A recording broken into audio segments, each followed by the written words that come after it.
وہ سب لڑکے مجھ سے اتنے مختلف تھے کہ میں ان سے بات کرتے ہوئے بھی جھجکتا تھا۔ محرومی کا وہ احساس جو اس کے گھر کے حالات نے اس کے اندر پیدا کیا تھا، کالج میں جا کر بڑھ گیا تھا۔ اس نے ٹھیک کہا تھا کہ کالج کے لڑکے اس سے بہت مختلف تھے۔ وہ کالج میں اس قسم کی باتیں کرتے جو اس کے لیے عجیب و غریب ہوتی تھیں۔ چلو ٹک شاپ میں کچھ کھا پی لیتے ہیں۔ نہیں یار، میری ماں نے مجھے بڑا زبردست ناشتہ کرایا ہے۔ وہ صبح منہ اندھیرے ہی اٹھ کر میرے لیے ناشتہ تیار کرنا شروع کر دیتی ہے۔ میری ماں بھی ایسی ہی ہے یار، وہ مجھے بازار کی کوئی چیز کھانے ہی نہیں دیتی۔ کہتی ہے کہ تمہارا معدہ بکھر جائے گا۔ تمہارا سویٹر بڑا خوبصورت ہے، ماں نے بنایا ہے۔ سردیاں شروع ہوتے ہی وہ میرے لیے اون ڈھو کر گھر لے آتی ہے اور ہر وقت بس سویٹرز ہی بناتی رہتی ہے۔ مجھے تو اب اجازت دو، 10 منٹ کی بھی دیر ہو جائے تو ماں پریشان ہو کر دروازے پر کھڑی ہو جاتی ہے۔ ان لڑکوں کو وہ کسی اور دنیا کی مخلوق سمجھتا تھا، اس لیے وہ ان میں گھل مل نہیں سکتا تھا۔ وہ سوچتا تھا کہ ایسی مائیں بھی ہوتی ہیں کیا؟ اب آپ خود ہی بتائیں، اس نے کہا۔ میں کالج میں ان لوگوں کو کیسے دوست بنا سکتا تھا؟ میں انہیں کیا کہتا کہ میری ماں کیسی ہے؟ میں انہیں یہ تو نہیں کہہ سکتا تھا کہ گھر میں میرا کوئی بھی انتظار نہیں کرتا کیونکہ ماں کو خود فرصت نہیں۔ میں انہیں یہ بھی نہیں کہہ سکتا تھا کہ میری ماں خامد کی غیر موجودگی میں عیش کرتی پھرتی ہے۔ اگر میں ایسی بات کرتا بھی تو لوگ مجھے پاگل سمجھتے۔ میری سہیلی نے مجھے بتایا تھا کہ اس نے ایک ایسا کیس پہلے بھی دیکھا تھا۔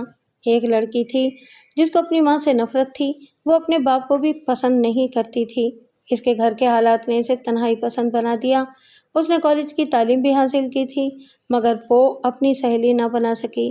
میری سہیلی اسے پاگل خانے میں ملی تھی۔ میں تم لوگوں کو ایک بات بتا دوں، اس نے ہم سے کہا، کل شام تو تم لوگوں نے مجھے بچا لیا تھا، مگر اب آئندہ اگر تمہیں خبر ملے کہ ایک نوجوان ریل گاڑی کے نیچے آ کر ہلاک ہو گیا ہے تو مجھے معاف کر دینا۔ تم ایسا نہیں کرو گے امتیاز، میری سہیلی نے اسے کہا۔ ابھی تمہارے مرنے کی عمر نہیں، ہم تمہیں ایسا نہیں کرنے دیں گے۔ تم کیا کرو گی؟ وہ بگڑ کر بولا۔ تم مجھے ماں کا پیار دو گی؟ کیا دھتکارے ہوئے انسان کو سر آنکھوں پر بٹھاؤ گی؟ تم میرے لیے کیا کر سکتی ہو؟ شاید کچھ بھی نہیں۔ دیکھو امتیاز، میں نے بھی تیز لہجے میں بولتے ہوئے کہا، میں نہیں چاہتی کہ تمہاری لاش گاڑی کے نیچے آ کر قیمہ بن جائے اور تمہاری ماں ساری عمر رو کر گزار دے۔ وہ آخر تمہاری ماں ہے۔ سنو، وہ بھی تمہاری طرح کا ایک خوبصورت نوجوان تھا جو آج سے چند سال پہلے اسی طرح ریلوے لائن پر کٹ گیا تھا اور میں آج تک اس کا ماتم کر رہی ہوں۔ وہ میرا بھائی تھا۔ اس روز میں نے تمہیں ریلوے لائن پر دیکھا تو میں یہی سمجھی تھی کہ میرا بھائی ایک بار پھر خودکشی کرنے کے لیے آ گیا ہے۔ تمہیں بچا کر میری روح کا بوجھ ہلکا ہو گیا ہے۔ میں تو یہی سمجھ رہی ہوں کہ میں نے اپنے بھائی کو مرنے سے بچا لیا ہے۔ میں نے امتیاز کو اپنے بھائی کی موت کا سارا واقعہ سنا کر کہا، زندگی اور موت خدا کے اختیار میں ہے۔ تم سوچو کہ خدا نے تمہیں مرنے سے بچا لیا ہے، وہ شاید تم سے کوئی کام لینا چاہتا ہوگا۔ تم اب مرنے کا خیال چھوڑ دو، کوئی کام کاج کرو، کہیں نوکری کر لو۔ تم مصروف ہو جاؤ گے تو سب کچھ بھول جاؤ گے۔ اس نے ہمیں بتایا کہ وہ نوکری کی کوشش بھی کر چکا ہے، اسے کلرک کی تک نہیں ملی۔ ہم نے اسے کہا کہ وہ ہمارے پاس آتا رہے، ہم اس کے لیے کچھ نہ کچھ ضرور کریں گے۔ میں نے اسے اپنے ہاسٹل کا پتہ بھی دے دیا اور اسے رخصت کر دیا۔ یہ تم نے کیا کیا لالا رخ؟ اس کے جانے کے بعد میری سہیلیوں نے مجھے ڈانٹتے ہوئے کہا، تم نے اسے ہاسٹل کا پتہ کیوں دے دیا؟ اب ایسا نہ ہو کہ یہ ہاسٹل کے چکر ہی لگاتا رہے۔ میں نے بے پرواہی سے کہا، میں تمہیں پہلے ہی کہہ چکی ہوں کہ اسے دیکھ کر مجھے اپنا بھائی یاد آ گیا تھا۔ اب میں ہر حال میں اس کی مدد کروں گی اور اسے زندگی کے راستے پر واپس لا کر دم لوں گی۔ میرے والد صاحب کو ایک ایسے قابل اعتماد نوجوان کی ضرورت تھی جو کارخانے میں ان کا ہاتھ بٹاتا۔ میں نے آپ کو بتایا ہے کہ بیٹے کی موت کے بعد وہ بالکل تنہا ہو گئے تھے۔ آدمی تو بہت مل جاتے تھے مگر انہیں اپنے بیٹے کا نعم البدل ایک ایسا نوجوان جس پر وہ آنکھیں بند کر کے اعتماد کر سکیں نہیں مل سکا تھا۔ میں نے سوچا کہ اگلے ہفتے جب میں گھر جاؤں گی تو والد صاحب سے اس نوجوان کا ضرور ذکر کروں گی۔ امتیاز اس دوران 2-3 بار میرے ہاسٹل میں آیا۔ وہ جب بھی ہاسٹل میں آتا تھا مجھ سے ہی ملتا تھا۔ میں نے اسے بتایا کہ میں اس کی نوکری کے لیے کوشش کر رہی ہوں۔ میں نے اس سے پوچھا کہ اگر اس کو کسی دوسرے شہر میں نوکری ملے تو وہ کر لے گا۔ ایک بات بتاؤں لالا رخ، امتیاز نے مجھے بے تکلفی سے مخاطب کرتے ہوئے کہا۔ میں اس شہر میں رہوں یا کہیں اور، اس سے کسی کو کوئی فرق نہیں پڑتا، مجھے بھی کوئی فرق نہیں پڑے گا۔ میں کئی راتیں گھر سے باہر ریلوے اسٹیشن پر گزار دیتا ہوں۔ صبح گھر جاتا ہوں تو نہ کبھی ماں نے مجھ سے پوچھا، نہ چچا نے کہ میں رات بھر کہاں رہا ہوں۔ میں ان میں سے نہیں ہوں جن کی مائیں دروازے پر کھڑی ہو کر ان کا انتظار کیا کرتی ہیں۔ میرا خیال ہے کہ اگر میں دوسرے شہر چلا گیا تو میرا چچا اور میری ماں خدا کا شکر ادا کریں گے۔ میرا چچا تو دن رات دعائیں مانگتا ہے کہ میں اس دنیا سے ہی رخصت ہو جاؤں۔ رہی میری بات تو میں سمجھتا ہوں کہ اس شہر سے ہمیشہ کے لیے ہی چلا جاؤں تو بہتر ہے۔ تم میرے لیے بہت کچھ کر رہی ہو، میں تمہارا احسان زندگی بھر نہیں اتار سکوں گا۔ تمہارا یہی احسان کیا کم ہے کہ تم میری بات صبر و تحمل سے سن لیتی ہو؟ تم اس کو احسان نہیں سمجھتے کہ میں نے تمہاری جان بچائی؟ سچ پوچھو تو بالکل نہیں، اس نے جواب دیا۔ اگر تم مجھے وہاں پر پڑا رہنے دیتی تو شاید یہ میرے اوپر بہت بڑا احسان ہوتا، لیکن ٹھہرو، شاید میں سچی بات اب بھی نہیں کر رہا۔ اگر میں مر جاتا تو پھر تم جیسی ہمدرد لڑکی سے میں کہاں ملتا؟ لالا رخ، میں سمجھتا تھا کہ میرا کوئی دوست نہیں، لیکن تم سے ملنے کے بعد میری رائے تھوڑی بدل گئی ہے۔ تمہاری ہمدردی، تمہارے خلوص اور تمہاری…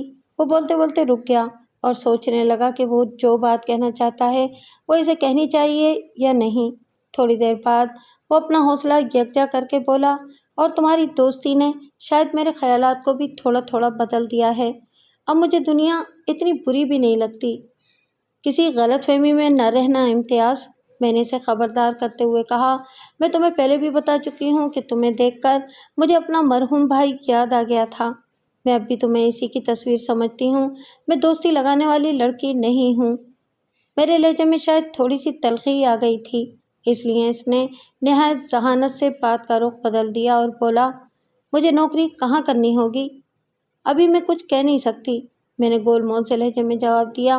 ابھی میں کوشش کر رہی ہوں، ابھی میں اس کو ساری تفصیل نہیں بتا سکتی تھی، مگر میرے اس طرح بولنے کو شاید وہ میری بے رخی سمجھا۔ ناراض ہو گئی ہو لالا رخ؟ اس نے لجاجت سے پوچھا۔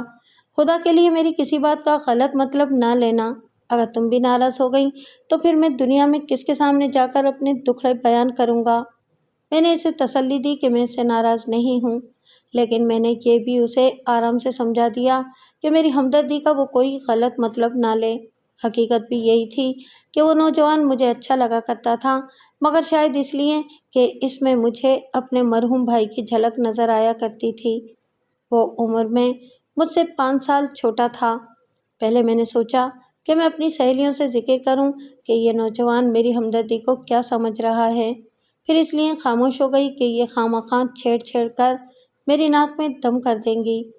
میں نے آپ کو اس کہانی کے شروع میں ہی اپنے پھوپھیزاد بھائی کے بارے میں بتایا ہے، وہ میرے خیالوں میں بستا تھا۔ میری اس کے ساتھ ہم جولیوں والی بے تکلفی تھی۔ ہم ایک دوسرے کو خط بھی لکھتے تھے اور اس میں چھوٹی باتیں بھی لکھا کرتے تھے۔ میں نے اب اسے خط لکھا تو اس میں امتیاز کے بارے میں تفصیل سے لکھا۔ اس سے 1 ہفتے بعد میں اپنے گھر گئی اور اپنے والد صاحب کو امتیاز کے بارے میں بتایا۔ اس کے تفصیلی حالات بتائے تو امی جان اور والد صاحب دونوں کی آنکھوں میں آنسو آ گئے۔ انہیں بھی شاید میری طرح اپنا جواں مرگ بیٹا یاد آ گیا تھا۔ آپ اس نوجوان کو اپنے ساتھ کام میں لگا لیں، میری امی نے والد صاحب کو مشورہ دیا۔ نیکی کا کام ہے، آپ کو بھی کام کرنے والے نوجوان کی ضرورت ہے۔ ایک تو اس کی زندگی سنور جائے گی، دوسرے آپ کو ایک معاون مل جائے گا۔ میں ایک اور بات سوچ رہا ہوں، والد صاحب نے کہا، یہ نوجوان ذہنی طور پر اتنا اکھڑا ہوا ہے تو کام کیا کرے گا؟ بہرحال میں اسے چھوٹا موٹا کام دے کر دیکھتا ہوں کہ وہ میرے ساتھ چل بھی سکے گا یا نہیں۔ پھر والد صاحب نے میرے پھوپھیزاد بھائی کا نام لے کر کہا، میں سوچ رہا ہوں کہ میرا اپنا بھانجا دبئی سے واپس آ جائے گا تو اسے اپنے ساتھ لگا لوں گا۔ میں اپنا سارا کاروبار اس کے حوالے کرنا چاہتا ہوں۔ اب اس کے اور لالا رخ کے علاوہ میرا اور ہے بھی کون؟ یہ کاروبار بعد میں بھی اسے ہی سنبھالنا ہے، پھر اسے دبئی میں دھکے کھانے کی کیا ضرورت ہے؟ اب وہ چھٹی پر آئے تو اس سے بات کر کے دیکھ لیں، امی جان نے کہا۔ لیکن میرے خیال میں آپ کی بہن اور بہنوئی کا پروگرام اور ہے۔ میں نے سنا ہے کہ وہ واپس آئے گا تو اس کا باپ اسے علیحدہ کاروبار کرائے گا۔ وہ دبئی میں جو بھی پیسہ کما رہا ہے وہ اپنے علیحدہ کاروبار کرنے کے لیے کما رہا ہے۔